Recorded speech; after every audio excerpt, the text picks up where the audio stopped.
Hey folks, so here is the weekly message with a few things. There's an actual little kind of table of contents here so you can just skip ahead to the things that you like in the document if you wind up just going back and looking at the document.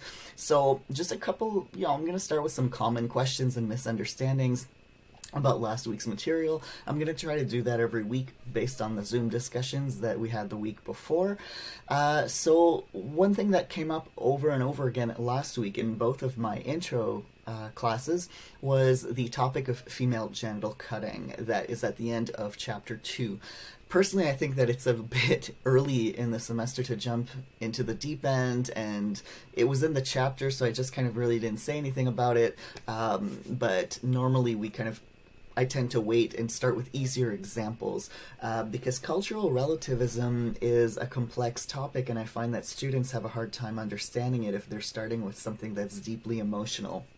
So one thing that I always notice when this comes up is that it's very hard for students to kind of make the connection with cultural relativism, and I get that, right? Because sometimes there's a misunderstanding of what cultural relativism is, and a lot of people equate it with moral relativism. Moral relativism is kind of, some people accuse it of being this kind of anything goes. It's like, well, if people are killing each other in a culture, as long as it's something that's okay in their culture, it's fine.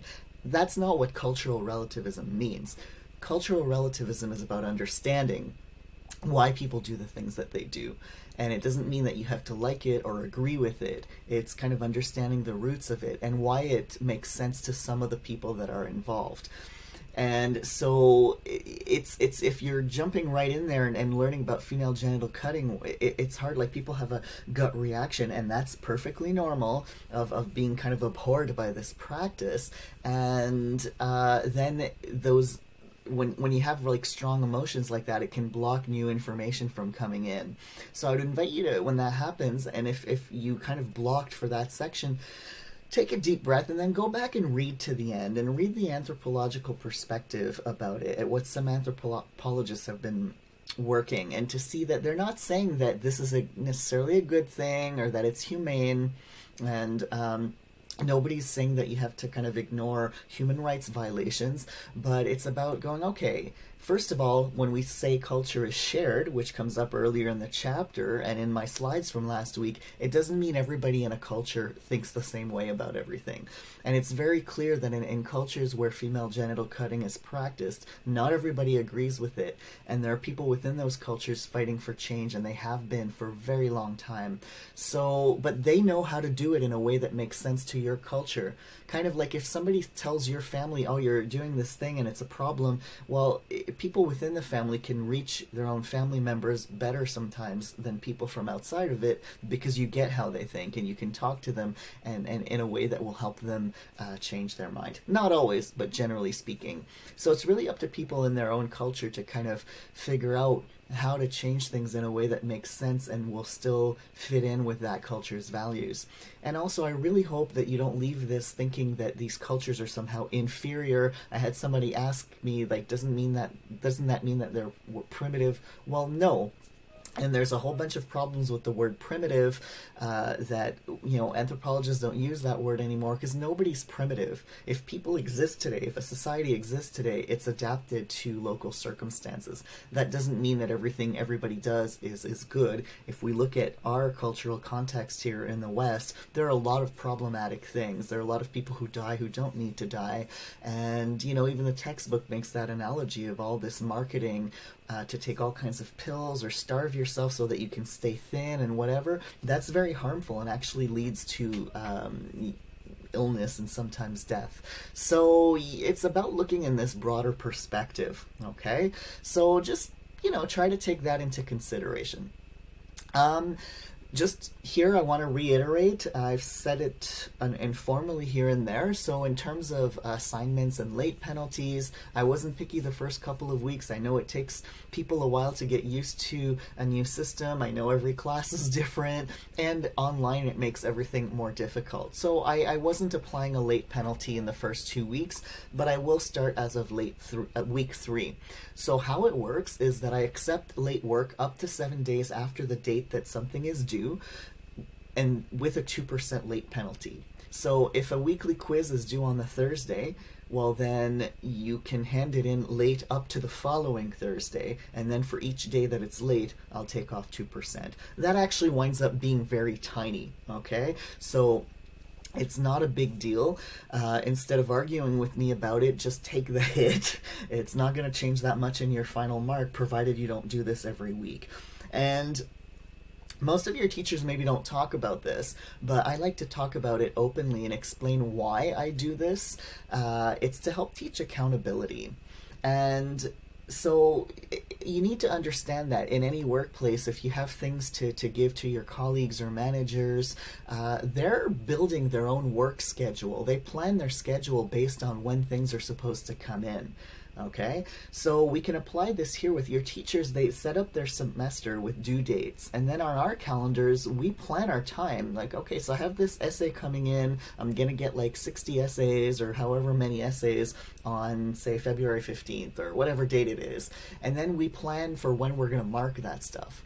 So then if a bunch of people just decide because, you know, they do what they want and they don't care about anybody else, which is how it comes across, even though I know that's not what people intend, then we wind up weeks later sometimes marking things, having to find time to mark old things when we have a bunch of other stuff to do. And that's not fair. It's disrespectful. So what I try to get across with this is that if you know, to be responsible and mature and accountable and to have courtesy towards colleagues and managers, it's try to meet your deadlines.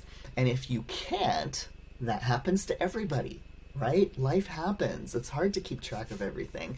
Well, if you can't meet a deadline, the professional and responsible thing to do is to let the person know so they can plan their time accordingly. All right? Recognizing that your actions or lack of action sometimes can have an impact on other people. That's what I'm trying to teach here and model for you. So that means that if you can't meet your deadline, if you need an extension, I'm happy to give you an extension as long as you ask me more than 24 hours before something is due.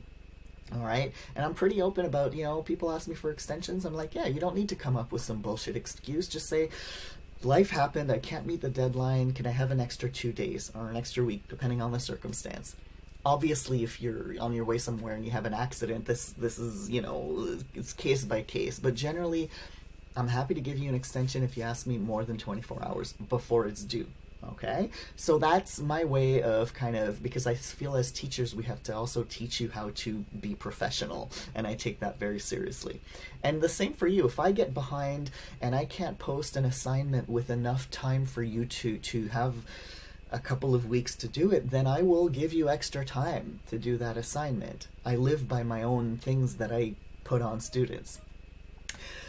Weekly quizzes, I don't have much to say about it. So far, so good. There's only in each of my classes 1 or 2 people who seem to still be having a hard time, so you've all been finding them and doing them. Great. So I don't have much to say on that. From now on, they'll be due on the Thursday, because the Thursday is technically our second class of the week in the schedule, even though we're not having classes per se. And that's when we have our Zoom discussions. So the idea with the Zoom discussions is that if you're coming to them, and I'll talk more about that a little bit down below, is that you should have read the material for that week. So having that Thursday deadline gives you an extra incentive. So I messed up week 2. I wanted to make it the Thursday, but I made it the Friday again. That's on me. I didn't penalize anybody. So, you know, so then to kind of allow for the lates, like I just talked about with the late penalty, every Thursday what I do is I go back into my daylight and I extend it by 1 week to allow for late submissions. But then I'll still see the date in the system of who did them late to be able to apply the late penalties. Okay? And some of you might be thinking, wow, this is so easy. And you're right, I didn't make the weekly quizzes to give you a hard time. It's to give you an opportunity to learn, because, you know, if we just reading is kind of a passive thing, and if you don't have good note-taking strategies, you know, and even if you do, some people just kind of highlight everything, and those, you know, we'll talk about note-taking later on in the semester. A lot of you said in the student questionnaire that you'd like to work on that, so I'll give you some tips. But for now, the quizzes kind of allow you to engage engage with the material a deep more because of that whole thing with the rationales and then reading other people's rationales. So it's not meant to necessarily be hard because, again, I'm giving you full marks just for doing all the questions. But when you look at the new assignment, which I'm going to talk about next, you'll see that you're going to go back into those quizzes and look at those things again and work it with the ones that you had maybe a bit more difficulty with. So this really is a kind of a leveled up thing where you're going to always go back and look at these to improve your learning. So, that being said, a bunch of you have seen and some of you have already written to me. That's great. I love it when I post something and, people are looking at it right away. It shows that you're trying to keep on top of things. So, the instructions for assignment 1, which is worth 15% of your final mark, is due February 15th, and the instructions have been up there for a few days now under assignments and Dropbox on Leia. So please have a look. Don't wait till the 14th, please. Okay, have a look today if you have time as you're preparing your week so that you can, plan for the specific chunks like last week's tip, right? In time management, don't just put a block of time to work on an assignment. Look at the instructions and then see what are the different steps and then put those steps in your calendar in a way that makes sense. So look at the instructions, and as usual, there's a link to a little video for those of you who are verbal learners and like verbal instructions. And if you have any questions at all, please, drop me a Mayo, and please show me that you read the instructions by telling me what it exactly is you're confused about. Some of you did that this week, and it was great because you said this specific sentence I didn't understand. So that helps me help you. If you just say I don't understand what I'm supposed to do, I can't help you in a Mayo. That's when you would book an appointment with me so that we can sit and look at it together. Zoom discussions. It's been great the past couple of weeks. In one course, like 5 or 6 of you have been showing up. I have one class where only one person's been showing up each week, so it would be, I know there's only 14 of you in the class, but it would be great to have more people. But it's been great. People have been really catching on to how this goes and have been showing me that they're willing to kind of dig a little and engage with the work. Some great questions have come up. So just a reminder that if you haven't come yet, it's a good idea to get started. Spread out your 5 visits over the semester, because if you wait until the last 5 weeks, it's going to be harder for you because there'll be more. If you're intimidated by speaking up in a Zoom chat when there's a lot of people, there's going to be more people at the end. I can guarantee you that. There might be up to 20 people because a lot of people are going to procrastinate and wait until the last 5 weeks. If you come now, usually there are only maybe, I think the most we've had in the last 2 weeks have been 7 or 8 people.